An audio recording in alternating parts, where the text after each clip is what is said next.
Alors aujourd'hui, je voulais te proposer une petite progression assez simple pour réussir à faire les pompes. Alors au lieu de passer par les étapes par lesquelles je suis passée, c'est-à-dire tu commences par les pompes sur le mur, puis après tu passes par un support de plus en plus bas, au moins pour éviter de se casser la tête en fait, une fois que tu arrives à faire des pompes sur le mur facilement, c'est quand même une étape assez simple, tu as juste besoin d'un mur et faire des pompes dessus. Pour avoir quelque chose d'assez régulier en termes de progression, tu peux utiliser un escalier. Donc là, je vais te montrer un exemple avec un escalier qui n'est pas forcément idéal parce que les marches sont trop espacées. L'idéal, c'est vraiment d'avoir un escalier avec des marches assez proches les unes des autres, un escalier que tu peux trouver en intérieur par exemple. Et là, en fait, tu vas jouer avec l'angle. C'est-à-dire que tu vas chercher un angle au début, une marche en fait, où tu es à l'aise.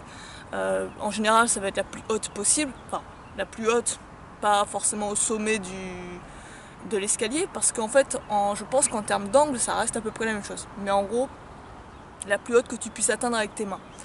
Une fois que tu arrives à faire un certain nombre de répétitions, que tu es à l'aise avec cette marche-là, tu auras juste en fait besoin de descendre d'une marche.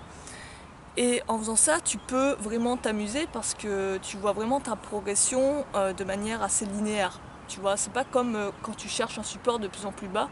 Quand tu vas chercher un support de plus en plus bas, le gros problème c'est que déjà, il faut que tu aies la main, si tu puisses mettre la main sur des endroits où tu puisses trouver des supports bas. Donc tu n'auras pas forcément une progression. Tu peux par exemple un jour trouver une table, puis l'autre jour peut-être trouver une chaise, mais tu n'auras pas forcément tout au même endroit au même moment.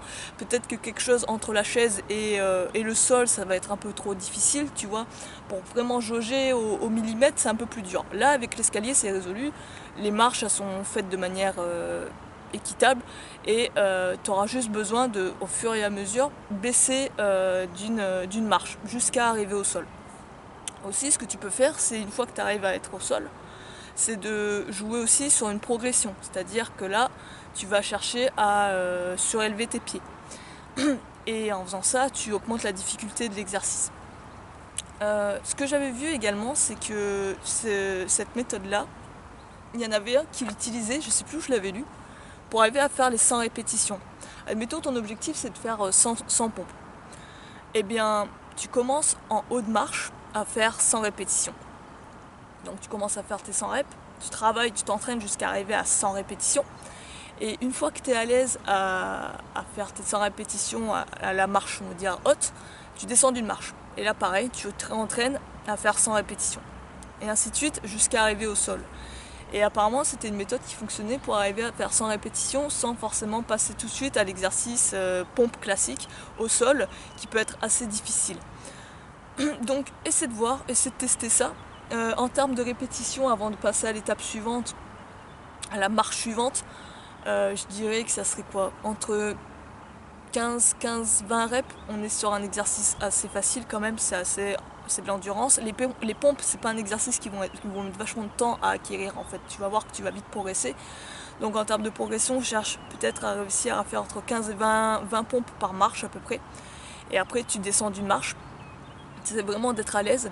C'est un exercice, si tu galères, c'est un exercice assez pour débutants. C'est vraiment que tu galères avec les pompes, donc essaie vraiment de ménager tes articulations et à bien les huiler et à bien les renforcer. Donc prends ton temps, n'hésite pas à prendre ton temps et à pas trop aller trop vite. Tu peux vraiment progresser gentiment avec l'escalier, donc profites-en. Ne grille pas trop les étapes. Donc c'était une petite astuce comme ça qui m'était venue en tête, que j'avais imaginé. N'hésite pas à me dire ce que t'en penses. Moi je vais te laisser là-dessus, je te dis à la prochaine. Prends soin de toi, à plus.